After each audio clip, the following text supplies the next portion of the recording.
وہ شخص جو نماز فجر میں نہ آئے۔ میرے بھائیو، اگر ہم نماز کو قائم کریں گے، قبر کے اندر بھی امن ہے، دنیا میں عافیت ہے، اور حشر کے میدان میں جب پل صراط پر چلنا ہوگا، وہاں اللہ تبارک و تعالی نمازی کو روشنی عطا کر دے گا۔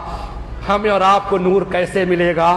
ہم اور آپ نماز فجر میں نہیں آتے، ہم اور آپ نماز عشاء میں نہیں آتے، ہم بستروں میں سوئے ہیں، ہمیں نیند پیاری ہے، ہمیں بستر پسند ہے، ہم کو میٹھی نیند بڑی پیاری ہے، ہم بستروں کو چھوڑ کر مسجد تک نہیں آ سکتے، تو میرے بھائیوں قبر سے اٹھ کر کے جنت تک اور حشر کے میدان تک کیسے جا پائیں گے؟